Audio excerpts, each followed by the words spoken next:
ಬಂದಾಗ ಏನಿರೋದೋ ಅರಮನೆಯಲ್ಲಿ ಅಥವಾ ಮನೆಯಲ್ಲಿ ಅಥವಾ ಆಶ್ರಮದಲ್ಲಿ ಇರುವ ವಸ್ತುಗಳನ್ನೇ ಉಪಯೋಗಿಸಿ ಸಂತೋಷ ಪಡುವಂಥದ್ದು. ಹಾಗಾಗಿ ಅಲ್ಲಿ ಬಂದ ತಕ್ಷಣ ಎಷ್ಟು ಸಂತೋಷಪಟ್ಟರು ಅಂದರೆ ಅತ್ರಿ ಪುತ್ರವತ್ ಪ್ರತ್ಯಪದ್ಯತ. ಇಲ್ಲಿ ಬಹಳ ಸೂಕ್ಷ್ಮವಾದ ಒಂದು ಅಂಶ ಇದೆ. ಮಗ, ಇವನೇ ನನ್ನ ಮಗ ಅಂತ ಅನ್ನುವ ಹಾಗೆ ಅವರನ್ನು ಪ್ರೀತಿಸಿ ಆತಿಥ್ಯ ಮಾಡಿದ ಅಂತ. ಅದು ಹೇಗೆ ಪುತ್ರವತ್ ಪ್ರತ್ಯಪದ್ಯತ? ಈ ಹಿಂದೆ ತಪಸ್ಸು ಮಾಡಿ ದತ್ತನನ್ನು ಮಗನನ್ನಾಗಿ ಪಡೆದದ್ದು ಅದು ಪೂರ್ವಾವತಾರ ರಾಮನದ್ದೇ. ರಾಮನೇ ದತ್ತಾವತಾರ, ದತ್ತಾತ್ರೇಯನೇ ರಾಮ, ರಾಮನೇ ದತ್ತಾತ್ರೇಯ. ಯಾಕೆಂದರೆ ಅದು ಅವನಿಗೆ ಗೊತ್ತಿದೆ. ತಪಸ್ಸು ಮಾಡಿ ಅವನು ಕೇಳಿದ್ದೆ ಭಗವಂತನನ್ನು ನೀನು ಮಗನಾಗಿ ಬರಬೇಕು ಅಂತ. ಅದರವನು ಕೇಳುವಾಗ 3 ರೂಪಗಳನ್ನು ಚಿಂತನೆ ಮಾಡಿದ್ದಾದ್ರೆ 3 ಜನ ಮಕ್ಕಳಾಗಿ ಬಂದರು.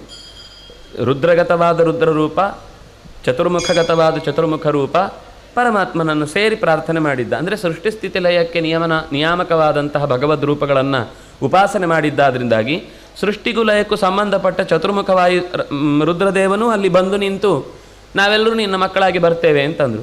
ನಾನು ಕೇಳಿದ್ದು ಒಂದು, ಇದು ಗೆಟ್ ಒನ್ ಬೈ ಅಲ್ಲ, ಇದು ಒಂದು ಕೇಳಿ 2 ಫ್ರೀ,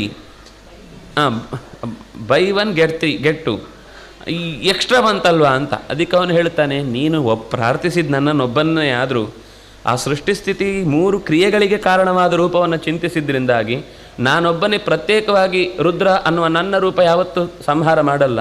ಪ್ರತ್ಯೇಕವಾದ ನನ್ನದೇ ಒಂದು ರೂಪ ಹೊರಗೆ ನಿಂತು ಈ ಚತುರ್ಮುಖನನ್ನು ಬಿಟ್ಟು ಸೃಷ್ಟಿ ಮಾಡಲ್ಲ. ಅವರನ್ನಿಟ್ಟುಕೊಂಡೇ ಕರ್ತವ್ಯವನ್ನು ನಿರ್ವಹಿಸುವುದಾದ್ರಿಂದಾಗಿ ಅವರ ಒಳಗಿನ ನನ್ನ ರೂಪವನ್ನು ಕರೆದಾಗ ಅವ್ರ ಜೊತೆಗೆ ಬರುವುದು, ನಾನು ಅವರನ್ನು ಬಿಟ್ಟು ಬರುವುದಿಲ್ಲ. ಅದರಿಂದಾಗಿ ಯಾವತ್ತೂ ಪರಿವಾರ ಬಿಟ್ಟು ಭಗವಂತನನ್ನು ಚಿಂತಿಸಬಾರದು ಅಂತ ಹೇಳೋದು ಈ ಕಾರಣಕ್ಕಾಗಿ. ಅವರವರಿಗೆ ಕೊಟ್ಟ ಕರ್ತವ್ಯವನ್ನು ಅವರಿಂದಲೇ ಮಾಡಿಸ್ತಾನೆ ಹೊರತು ತನಗೆ ಮಾಡಲಿಕ್ಕೆ ಬರುವ ಶಕ್ತಿ ಇದ್ದರೂ ಕೂಡ, ಪ್ರತ್ಯೇಕವಾಗಿ ನಿಂತು ಮಾಡುವ ಸಾಮರ್ಥ್ಯ ಇದ್ದರೂ ಕೂಡ ಆ ಕರ್ತವ್ಯನ ಅವರಿಂದಲೇ, ಅದು ಅವರ ಸಾಧನೆ ಆದ್ದರಿಂದಾಗಿ ಅವರಲ್ಲೇ ನಿಲ್ಲಿಸಿ ಮಾಡಿಸಬೇಕು ಅನ್ನೋ ಕ್ರಿಯೆಯಿಂದ ದತ್ತಂ ದುರ್ವಾಸ ಸಂಚೈವ, ದತ್ತನಾಗಿ ದುರ್ವಾಸನಾಗಿ ಕೊನೆಗೆ ಸೋಮನಾಗಿ 3 ಜನ ಮಕ್ಕಳಾಗಿ ಬಂದಿದ್ದರು ಹಿಂದೆ ತಪಸ್ಸು ಮಾಡಿದ್ದಕ್ಕೆ. ಯಾಕೆಂದರೆ ತಸ್ಮಾದೇತತ್ರಯಂ ತ್ಯಜೇತ್ ಕಾಮಃ ಕ್ರೋಧಶ್ಚ ಲೋಭಶ್ಚ.